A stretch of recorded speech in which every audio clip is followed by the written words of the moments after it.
Hello friends, welcome to my channel. इस प्यार को क्या नाम दूँ के आने वाले एपिसोड की अपडेट आपके लिए लेकर आए। उससे पहले प्लीज़ चैनल को सब्सक्राइब कर लीजिए। आस्था जो है वो कमरे में होती है, वो सोच रहे होती श्लोक के बारे में। तभी श्लोक जो है वो काफ़ी एक्साइटमेंट में आस्था का चेहरा देखने के लिए अंदर आ जाता है। वैसे ही आस्था वहाँ से भागने लगती है।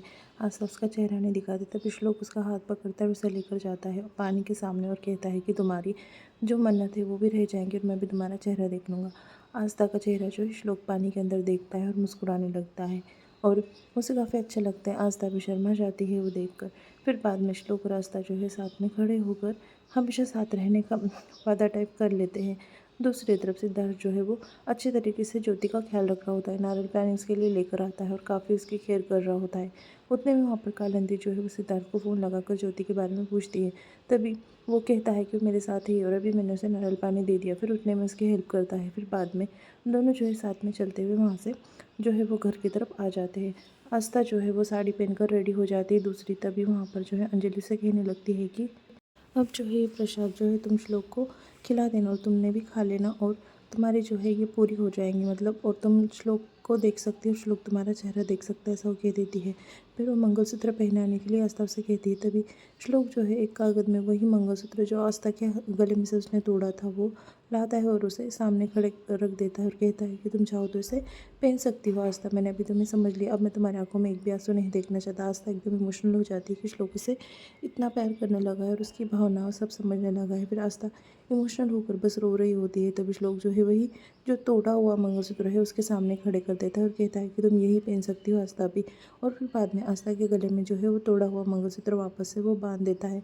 तभी आस्था को काफ़ी अच्छा लगता है और फिर बाद में श्लोक जो है उसके मतलब चेहरे पे से जो है वो घूंघट उठा देता है और कहता है कि अब मैं तुम्हारे आंखों में एक भी आंसू बर्दाश्त नहीं करूँगा आस्था, ऐसा वो कहता है। आस्था इमोशनल होकर श्लोक की ओर देखने लगती है और श्लोक भी आस्था को देखने लगता है। फिर बाद में वो कहते हैं कि प्रसाद दिया है और सासुबाई ने कहा है कि हम दोनों को खाना है। तभी श्लोक कहता है कि हम दोनों साथ में। फिर आस्था और श्लोक जो है वो सेब दोनों साथ में खाने लगते हैं।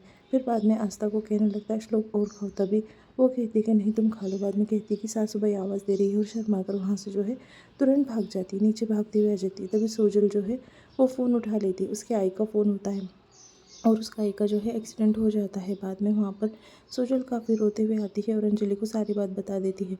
अंजलि निरंजन के पास जाती है और ये बात बताती है। फिर बाद में निरंजन जो है फ़ोन कर जो है वो सोजल की माँ को जो है बड़े अस्पताल में शिफ्ट कर देता है और कहता है कि आप जानती है कि आज जो है घर में पूजा है, कोई भी बाहर नहीं जाना चाहिए, वैसे आप देख लीजिए, संभाल लीजिए घर की जिम्मेदारी। अंजलि को बुरा करते हुए निरंजन ऐसा कह देता है। बाद में सब जो है अंजलि से रिक्वेस्ट करने लगते हैं कि सोजल को जो है वो जाने दे, पर अंजलि कहती है कि नहीं वो नहीं जाएंगी, मतलब नहीं जाएंगे। आस्था बीच में बोलने लगती है। तभी वो कहती है कि हर बात में तुम्हारा बोलना ज़रूरी नहीं है, एक बार कह दिया ना कि सोजल नहीं जाएंगी तो नहीं जाएंगी। फिर बाद में सब जो है वो अंजलि के बर्ताव को लेकर जो है परेशान हो जाते हैं। फिर बाद में जो श्लोक होता है वो खुद निरंजन से बात करने जाता है और कहने लगता है कि जो सोजल है उसे जाने दीजिए। तभी वो कहता है कि आप इस घर के मामलों में इंटरेस्ट मत लो और वहाँ से जो है वो चले जाता है। श्लोक और यहाँ पर एपिसोड खत्म हो जाता है।